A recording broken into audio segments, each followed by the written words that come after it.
My name is Jeff Ferguson. I'm one of the owners here at Resurgence Records in Burbank.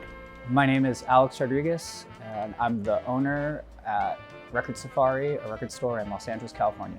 My name is Bob Say, and I am the owner of Freakbeat Records. I'm Ellen. I'm the co-owner here at Resurgence Records in Burbank. I'm Chris Vagnoni. We're at Record Surplus, record store on the west side of Los Angeles. I'm the owner, pricer. I sweep and mop. I do it all. For Record Safari, I spent like over a year finding records. I traveled all over the US. I bought several collections. I bought collections where I made like about 1,000 records, and 800 of them went to the existing store, Glass House in Pomona. And then the 200 best records I kept stockpiling, and I kept stockpiling and stockpiling for Record Safari. And then when we opened with like 30,000 records. There were a lot of cool stuff. I first started shopping here in the mid to late 90s. I started working in the dollar bins upstairs called the Attic, and slowly got to know the store well and worked my way down from the attic onto the floor and putting out records. I worked in hospitality my whole life. I've worked in restaurants for over 30 years, so the customer service level of it is really comfortable and fun, pleasant for me. But now everybody walks in, we just talk about music, and it's great. It really started as a pandemic project for me.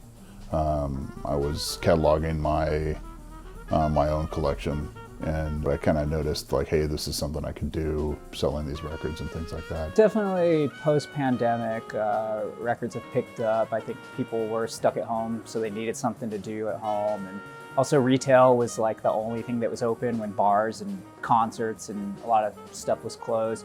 And you can only go to like, a Target so many times and you just see the same stuff. At a record store, you see different stuff. Every time you go, there's something fresh, and and there's like-minded people there. And so I definitely think there was like a huge resurgence. But now that things have opened up, it's kind of dipped down a little bit, but it's staying pretty steady.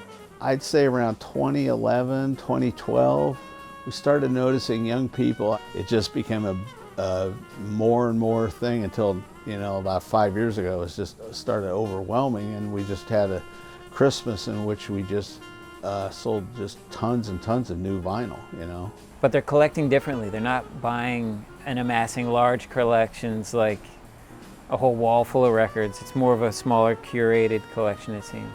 And everybody's very happy to have the tangible physical record instead of just streaming stuff all the time. Which is, streaming music is a great resource, and it's a great way to find things, and it's certainly easy.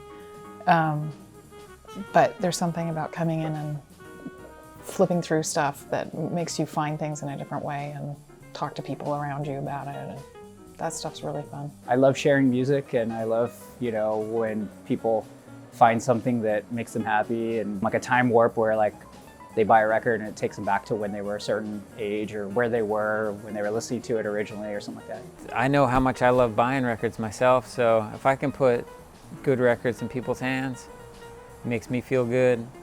Again, the act of having something, taking care of it, and it living on beyond the original owner is really kind of a beautiful aspect of the shop here. We have customers that have been shopping here since day one for over 35 years who will sell us their records, and I always hear people say, I just want to make sure they find a good home. I want to make sure they're enjoyed by somebody else.